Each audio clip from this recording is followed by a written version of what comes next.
Hi guys, just a quick update to the Super 1 Championship. We've got some team news for you. The last of the team news we'll be bringing you before the last kart show live, which takes place tonight at 7 p.m. Me and Jake Sanson looking through the complete list of drivers in each of the classes this year. We're going to be having a look at every single driver, reading all the names out, and we'll be picking out our ones to watch, who we think will win the championship, and maybe somebody out of left field that you should keep your eye on.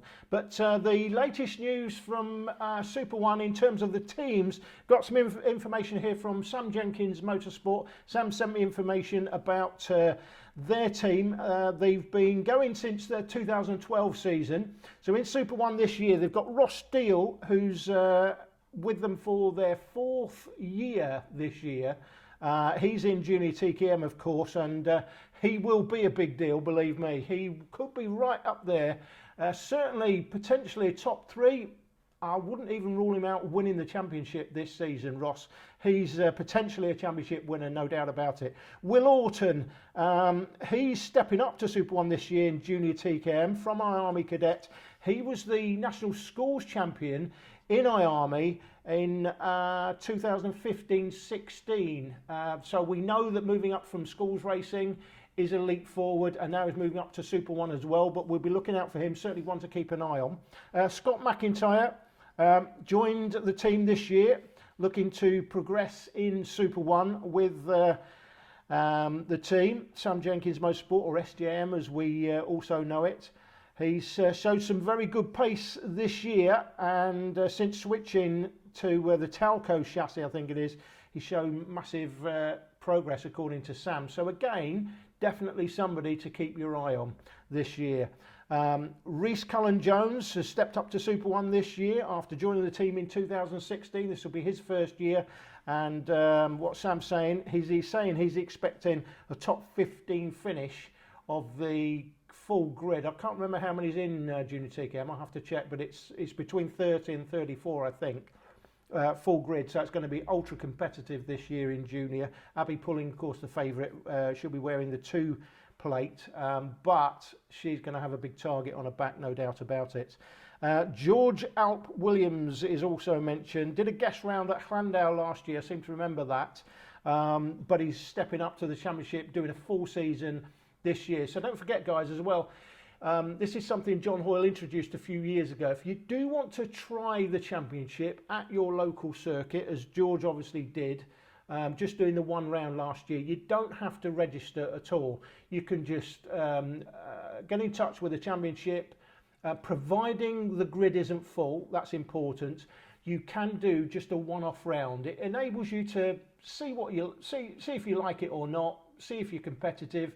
If you are, you can register and carry on in the season, providing the grid isn't full, or you can have a think about it, as George has done obviously, and then move up and do the full championship the following season. So don't forget, if you're not registered for the championship this year, potentially you can turn up for your local round, see how you get on, see how you like the atmosphere. It is different from club racing, no doubt about it.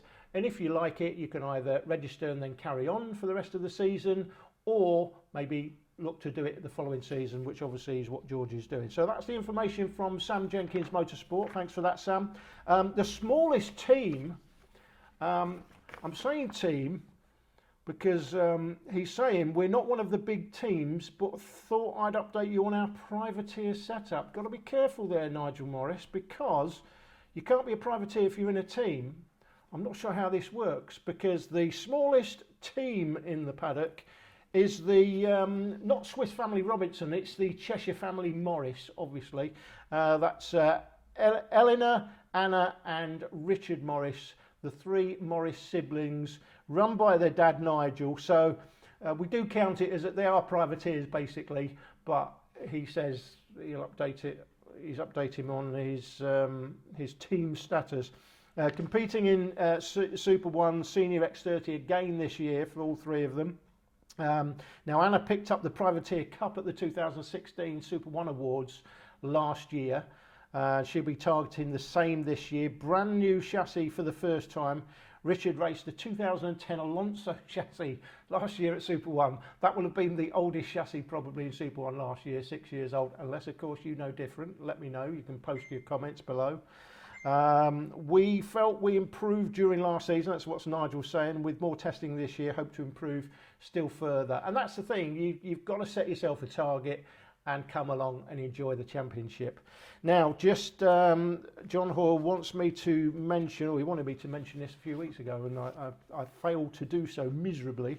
But he wants to mention the rookies in the championship. Lots of rookies will be naming every single driver in the championship in every class tonight, 7 o'clock, Kart Show Live, myself and Jake Sanson. We've been looking forward to this for a few weeks.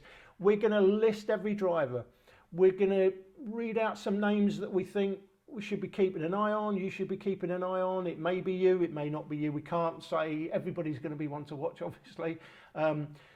We're going to give you the person we think will win the championship, although we're going to try and leave out the top seed. So although I do think Abby Pulling will win Junior TKM, and I'm sure Jake does as well, we want to leave out the top seed. So Abby probably won't be mentioned in that respect, but we'll be picking somebody just behind her, and believe me, there's going to be plenty queuing up behind her, that's for sure. Going to have a huge big target on her back this year. Can anybody beat her? Well, she can definitely be beaten, but she'll be a tough nut to crack, no doubt about it. So we're doing that later on. Lots of rookies in the championship, so we'll be calling all your names out, so listen for your names. And John wants me to remind you as well, you've got World Finals tickets for the Rotax classes, the OK classes, and the X30 classes in Super 1 this year. Now the bad news is, I'm going to definitely confirm this, but it looks like there will be no senior Rotax this year, just didn't get the numbers. That is extremely disappointing because, not least, the Evo equipment. I was talking to Tony Hughes and Luke Hughes at Hooton Park recently, and Tony was saying he felt the new Rotax Evo kit is much better, and actually he was saying he preferred it over the X30. He thought X30 has some issues, but it's clearly a very popular class, X30s. We'll see from the numbers tonight, big numbers in both junior and senior, and that is great to see. But it's a little bit disappointing because Tony was saying that the Evo kit in Rotax has made a huge difference, and as far as he's concerned, he's moved back to Rotax from X30. That's just one person's opinion. Tony, but he's been around karting a long time. He's the one that. Now I did say some time ago that Tony was the one that would spend £600 to £800 at a club meeting on tyres, and he did correct me, so I have to apologise to Tony. It wasn't 600 to 800. He said it was 1100 was his top number. Anyway, that's all for now. Join us tonight, Kart Show Live, me and Jake Sanson. We're looking forward to it. It should be interesting, and we'll see you later.